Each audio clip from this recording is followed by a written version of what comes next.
Hello friends, simple stress and strain के last video में fourth part में हमने इलोंगेशन ऑफ बार पे बेस्ड न्यूमेरिकल किए थे। आज इस फिफ्थ पार्ट में हम कुछ दूसरे तरह के क्वेश्चन करते हैं। तो शुरुआत करता हूँ। देखिए, 2 vertical rods are each fixed at their upper ends as shown in figure. A horizontal rigid cross bar connects the lower end of the rod and a load of 4500 Newton placed on it so that the crossbar remains horizontal. Find the position of the load on the crossbar and the stresses in each rod. Modulus of elasticity steel के लिए given है और modulus of elasticity bronze बार के लिए given है। Clear? अब इस question में क्या पूछा है वो उसकी बात करते हैं। तो देखिए, यहाँ पे 2 रॉड्स हैं, एक स्टील की और एक ब्रॉन्ज की। इनके अपर एंड को आपने फिक्स कर रखा है और लोअर एंड पे एक क्रॉस बार से कनेक्ट किया है। क्लियर? इस जो क्रॉस बार है इस पे एक लोड आपने प्लेस किया 4500 न्यूटन का।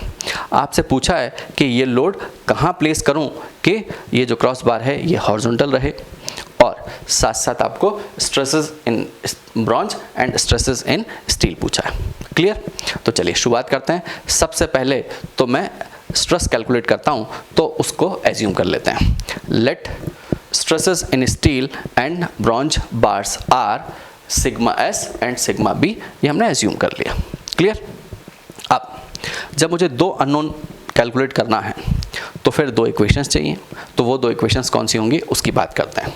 तो मैंने कहा कि total load on the cross bar is equal to, कौन लेगा ये, लोड टेकन बाय स्टील और load taken by bronze bar. ठीक है, मतलब load on steel plus load on bronze is equal to total load. Clear? अब इस load is equal to होता है स्ट्रेस इनटू एरिया, तो मैंने ये इक्वेशन बना दी। क्लियर? इस इक्वेशन को बोला मैंने इक्वेशन 1।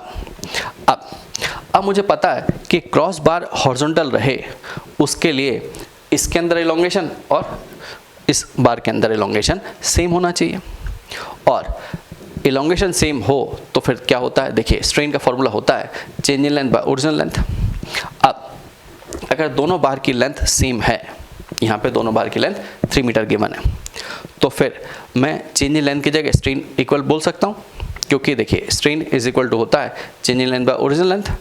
तो दोनों क्वांटिटी अगर सेम है तो मैं दोनों के लिए स्ट्रेन बराबर बोल देता हूँ। तो देखिए मैंने यहाँ पे लिखा strain in steel is equal to strain in bronze. Clear? वैसे इसके अंदर चेंज इन लेंथ बराबर है, लेकिन लेंथ बराबर होने के कारण मैंने यहाँ पे स्ट्रेन इक्वल कर दिया। क्लियर? इसमें फॉर्मूला वैल्यूज पुट कर दीजिए, तो क्या आएगा, स्ट्रेस अपॉन ई और इसमें स्ट्रेस अपॉन ई। मतलब यहाँ से एक सेकंड इक्वेशन मिल गई और वो इक्वेशन हो गई sigma S is equal to 3.11 sigma B. अब by solving equation 1 and 2 we can find out sigma S and sigma B. तो चलिए सॉल्व कर लेते हैं। एरिया कॉमन सेम है क्योंकि 12 mm की ये रॉड है, 12 mm की वो रॉड है, तो एरिया हो गया π/4 डी स्क्वायर। इन वैल्यूज़ को पुट कर दीजिए इक्वेशन 1 के अंदर, तो ये इक्वेशन आ गई। और जब इसको सॉल्व करोगे तो sigma B is equal to हुआ 9.68 न्यूटन पर मिलीमीटर स्क्वायर। इस वैल्यू को इस इक्वेशन 2 में पुट कर दीजिए तो सिग्मा एस मिल जाएगा। Sigma S is equal to हुआ 30.11 न्यूटन पर मिलीमीटर स्क्वायर। क्लियर? मतलब आपने स्ट्रेसेस दोनों बार्स के अंदर कैलकुलेट कर ली। अब मुझे इस लोड की पोजीशन बताना है। देखिए डेल्टा इज इक्वल टू होता है P L upon A E. Clear? Delta मतलब चेंज इन लेंथ।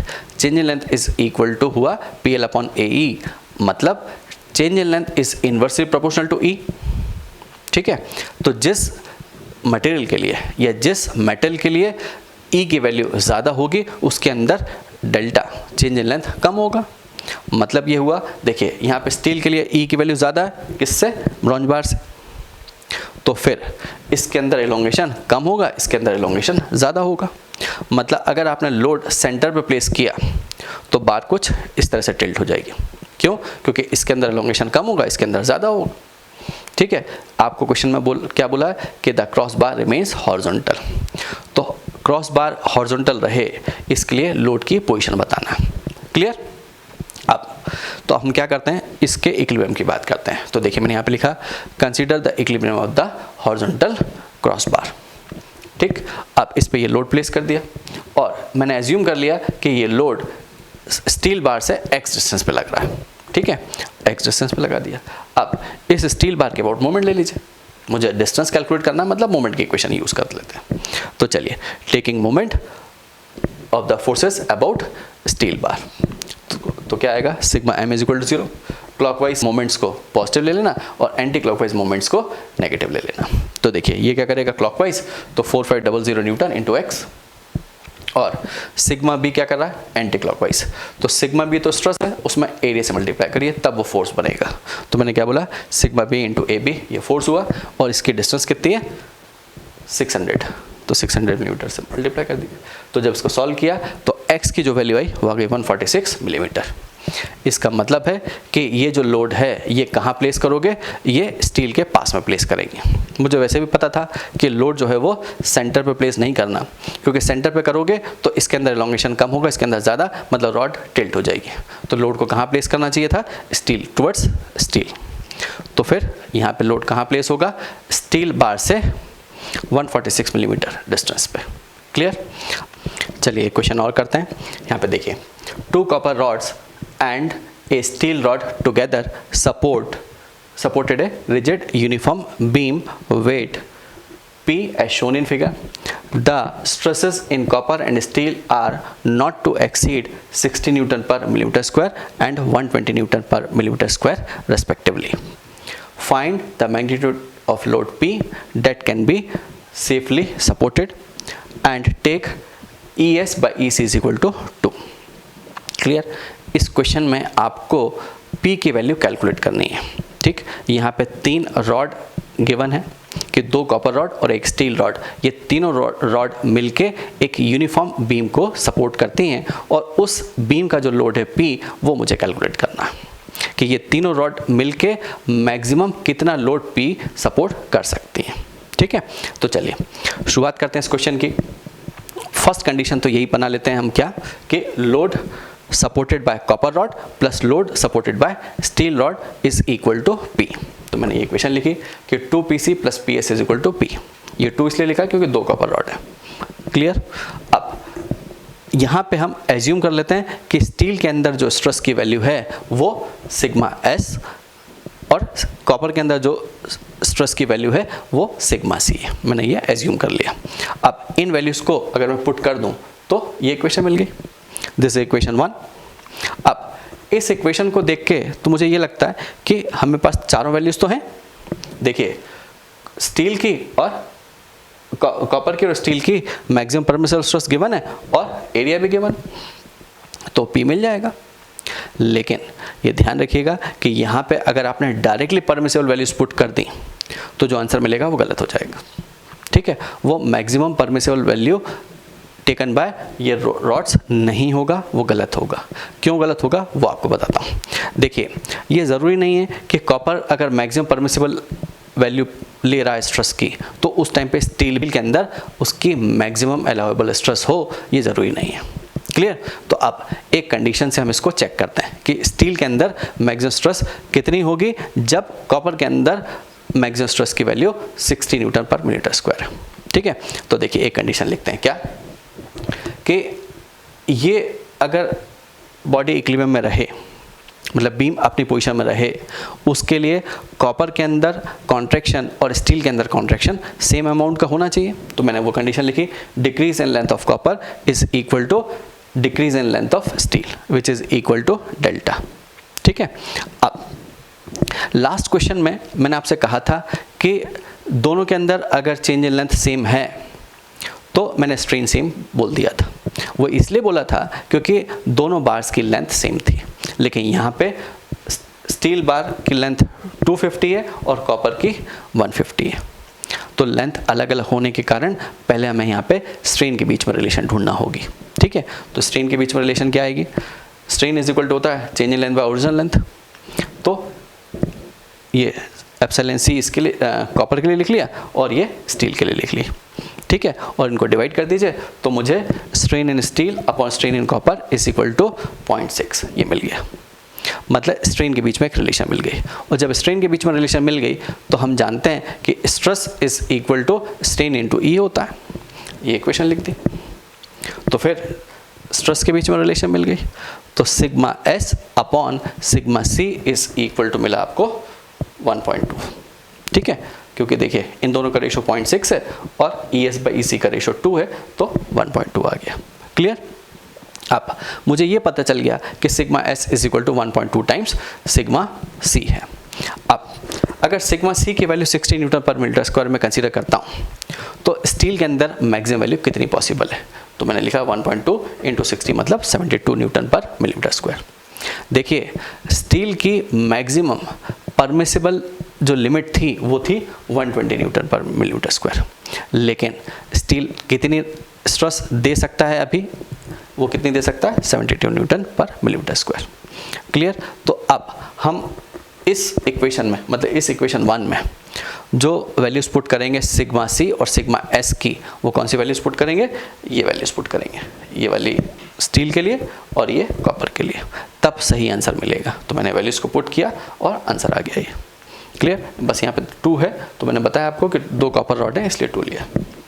ये 60 कॉपर की स्ट्रेस, ये कॉपर का एरिया, ये स्टील के अंदर स्ट्रेस और स्टील का एरिया, तो फाइनल आंसर आया 372 किलो न्यूटन। क्लियर? मैं इसको एक हमेशा एग्जांपल से बताता हूँ, आपको फिर से बताता हूँ। देखिए 2 पर्सन मिलके एक स्टोन प्लेट को लेके जाते हैं, एक की स्ट्रेंथ 50 kg उठाने की है और इस पर्सन की स्ट्रेंथ 80 kg है, दोनों मिलके कितना उठाएंगे? देखिए आंसर 130 नहीं है। क्यों नहीं है? क्योंकि देखिए ये वाला जो पर्सन, इसकी तो मैक्सिमम लोड कैरिंग कैपेसिटी जो है वो 50 है, जैसे 51 होगा ये गिर जाएगा, तो फिर ये भी 50 ही उठा पाएगा, मतलब दोनों मिलके 50 + 50 100 kg का लोड ही उठा पाएंगे। क्लियर? और वही चीज़ मैंने यहाँ पे बोली कि स्टील भले ही 120 न्यूटन पर मीटर स्क्वायर का लोड ले सकता है, कैरी कर सकता है, लेकिन जो कॉपर है वो 60 का ले सकता है, तो उसके करस्पॉन्डिंग स्टील के अंदर जो स्ट्रेस आएगी वो ये आएगी और यही लेना पड़ेगी हमें। क्लियर? अब एक न्यूमेरिकल और करते हैं। देखिए find the maximum permissible value of load P for the riveted joint as shown in figure. If the allowable yield shear strength of riveted material is 100 megapascal, rivet are 20 millimeter in diameter. ठीक है? अब ये एक riveted joint है और इस riveted joint में मुझे लोड P की वैल्यू चाहिए कि ये रिवेटेड जॉइंट कितना मैक्सिमम लोड P कैरी कर सकता है। ठीक है? ये इसकी स्ट्रेंथ को रिप्रेजेंट करेगा। हालांकि ये स्टील स्ट्रक्चर में पढ़ा जाता है, लेकिन मुझे तो यहाँ पे सिर्फ स्ट्रेंथ देखना है, ये लोड की कैपेसिटी देखना है, इसलिए मैंने इसको सिंपल स्ट्रेन में लिखा है क्वेश्चन को। क्लियर? अब इस क्वेश्चन को सॉल्व कैसे करते हैं? देखिए जो गिवन क्वांटिटीज थी मैंने यहाँ लिख दिया, नंबर ऑफ जो रिबिट्स हैं वो 4 है, डायमीटर ऑफ रिबिट 20 है और रिबिट की जो शेयर स्ट्रेंथ है, ये शेयर रजिस्टिंग कैपेसिटी है, वो है 100 × 10⁶ न्यूटन पर मीटर स्क्वायर। क्लियर? अब ये जो फोर्स है वो कैसे रहे, वो कितना फोर्स लेगा वो मुझे बताना। तो देखिए ये रिवेटेड जॉइंट में होता क्या है वो आपको बताता हूँ। ये लोड P जो है ये इस रिवेटेड जॉइंट का जो सेंटर है, जहाँ पे रिवेटेड का मास एक्ट किया हुआ मानेंगे हम, उसके अबाउट मोमेंट ले लें, उसके अबाउट मोमेंट देगा ये, तो P इंटू ये डिस्टेंस, P इंटू ये डिस्टेंस, ये जो रिवेट्स हैं इनका ये जॉइंट है, ठीक है, सेंटर है। अब ये चारों रिवेट्स मिलके एक एंटी क्लॉकवाइज डायरेक्शन में मोमेंट इंड्यूस करेंगे। ठीक है? तो ये जो फोर्स है P, दिस P इंटू ये डिस्टेंस एक क्लॉकवाइज मोमेंट दिया और ये रिवेट्स और ये डिस्टेंस एंटी क्लॉकवाइज मोमेंट देंगे, तो दोनों का मोमेंट को आप इक्वेट कर लीजिए, तो आपको लोड P चाहिए वो मिल जाएगा। देखिए मैंने वही किया है। मैंने क्या लिखा है यहाँ पे, let F be the force in a rivet, कि एक रिवेट के अंदर फोर्स F है and the rivet be in single shear. ये सिंगल शेयर और डबल शेयर क्या होता है इसको मैं आपको स्टील स्ट्रक्चर में बताऊंगा। अभी तो बस इतना याद रखिए कि सिंगल शेयर का मतलब है कि हम रिवेट का एक एरिया कंसीडर करेंगे, ठीक है, एक क्रॉस सेक्शन एरिया कंसीडर करेंगे। तो अब मैंने ये 4 रिवेट्स बनाई, ठीक है, और ये फोर्स P बनाया। ये फोर्स P इधर क्लॉकवाइज मूवमेंट देगा इस रिवेट जॉइंट रिवेट्स जो हैं उनके सेंटर के अबाउट, तो ये फोर्स P इंटू ये डिस्टेंस 150। क्लियर? तो मैंने एक तरफ ये लिख दिया इक्वेशन, और ये जो चारों रिवेट्स हैं ये anti clockwise direction movement induce करेंगे। ठीक है? अब वो कितना मूवमेंट होगा उसकी बात करते हैं। तो 4 रिवेट्स हैं तो 4 आ गया, एक रिबिट फोर्स F दे रही है तो F लिख लिया। अब एक रिबिट एक रिबिट के फोर्स की डिस्टेंस सेंटर से कितनी है वो देखना है मुझे। तो देखिए उसको मैंने x बोल दिया, और ये x कैसे कैलकुलेट करोगे, ये 75 और ये 75, तो 75 का स्क्वायर प्लस 75 का स्क्वायर, तो आपको x मिल गया, x = 75√2। ठीक है, तो आप देखिए ये फोर्स इधर लग रहा है और इससे फोर्स से इस पॉइंट की जो परपेंडिकुलर डिस्टेंस है वो x के बराबर है। तो देखिए मैंने इक्वेशन लिख ली क्या, कि P × 150 is equal to number of rivets into F into x, ये लिखा। क्लियर, दोनों को इक्वेट किया। अब बस इसमें ये ध्यान रखिएगा कि यहाँ पे ये 150 मिलीमीटर है तो ये भी मिलीमीटर में ही है। ठीक, ये जो F फोर्स है, इस F फोर्स की वैल्यू क्या होगी, π/4 d² इंटू सिग्मा y। अब जो सिग्मा y है वो न्यूटन पर मीटर स्क्वायर में गिवन है, तो मैंने डायमीटर को भी मीटर में रख लिया। ठीक है, जब वैल्यूज को पुट किया तो P = जो आया वो आ गया 8857.66 न्यूटन। क्लियर, तो चलिए एक क्वेश्चन और करते हैं। यहाँ पे the steel bolt as shown in figure has a thread pitch of 1.6 millimetre. If the nut is initially tightened up by hand so as to causes no stress in the copper spacing tube, calculate the stress induced in the tube and in the bolt if a spanner is then used to turn the bolt by through 90 degree. Take EC is equal to 100 gigapascal, मतलब copper के लिए modulus of elasticity given है and steel के लिए modulus of elasticity 209 gigapascal, ये given quantities हैं। ठीक है, अब हमसे क्वेश्चन में क्या पूछा है और क्या वैल्यूज़ दे रखी हैं। देखिए यहाँ पे एक कॉपर ट्यूब है और उसके अंदर एक कॉपर ट्यूब का जो इनर डायमीटर है वो है 12 मिलीमीटर और स्टील बोल्ट का जो डायमीटर है वो है 10 mm। क्लियर, अब इसको जब हम हैंड से टाइट करते हैं तो कोई स्ट्रेस इंड्यूस नहीं होती। ठीक है, जब नट को आपने टाइट किया तो कोई स्ट्रेस इंड्यूस नहीं हुई जब हैंड से करते हैं तो, लेकिन जब स्पैनर से करते हैं तो फिर क्या होगा, तो फिर स्ट्रेसेस इंड्यूस होंगी इस स्टील बोल्ट के अंदर और कॉपर ट्यूब के अंदर, और मुझे वो कैलकुलेट करनी है। ठीक है, अब देखिए यहाँ पे गिवन जो क्वांटिटीज थी मैंने वो लिख दी। पिच ऑफ द थ्रेड, मतलब दो थ्रेड के बीच की जो डिस्टेंस होती है वो 1.6 मिलीमीटर है। एरिया ऑफ बोल्ट हमने कैलकुलेट कर लिया और area of copper tube calculate कर लिया। ठीक है, अब देखिए जब आप नट को टाइट करते हैं तो क्या होगा, जब नट को टाइट करोगे, इस नट को जब टाइट करते हैं तो कॉपर जो ट्यूब है वो कंप्रेस होगी और स्टील जो नट है वो मतलब वो टेंशन में आएगा, इसके अंदर कंप्रेशन होगा और स्टील नट के अंदर टेंशन होगा। तो देखिए मैंने यहाँ पे क्या लिखा, the tensile force acting on the bolt is equal to the compressive force in the tube. क्योंकि देखिए आप नट से जब टाइट कर रहे हैं तो जितना कंप्रेसिव फोर्स ट्यूब पे लगेगा उतना ही टेंसाइल फोर्स स्टील बोल्ट के ऊपर लगेगा। क्लियर, अब जब ट्यूब के ऊपर कंप्रेसिव फोर्स लग रहा है तो उसके अंदर कुछ डिक्रीज इन लेंथ होगी, और बोल्ट के ऊपर जब टेंसाइल फोर्स लग रहा है तो उसके अंदर कुछ इलोंगेशन होगा। तो फिर जब दोनों कंप्रेसिव और टेंसाइल फोर्स की वैल्यू सेम है तो फिर क्या होगा वो आपको बताता हूँ। ठीक है, यहाँ पे देखिए फिर मैंने लिखा at the same time the sum of increase in the length of the bolt delta S and decrease in the length of the tube delta C is equal to the axial displacement of the nut।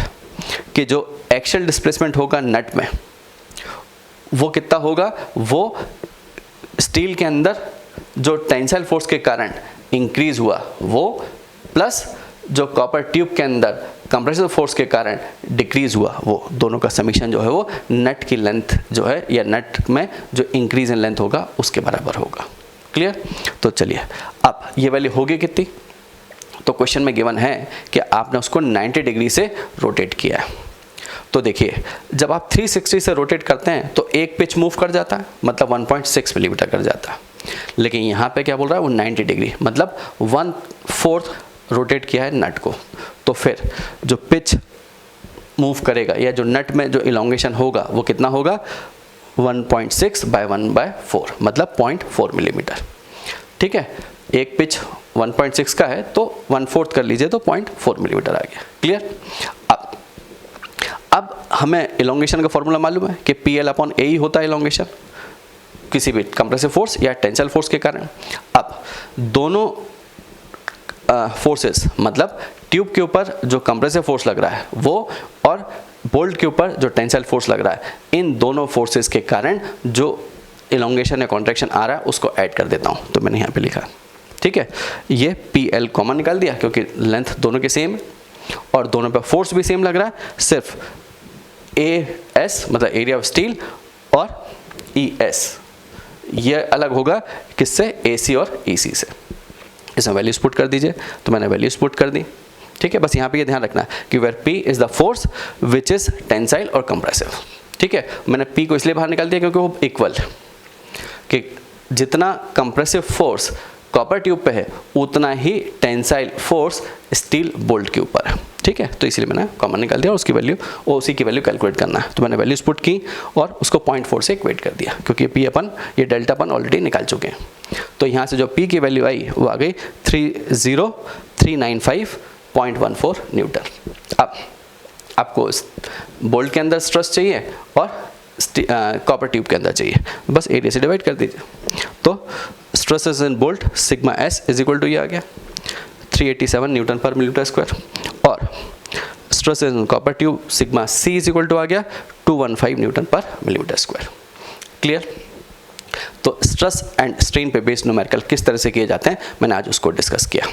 अब simple stress and strain के 6th part में हम principle of superposition पे based कुछ elongation of बार के numerical और करके देखेंगे। Thank you.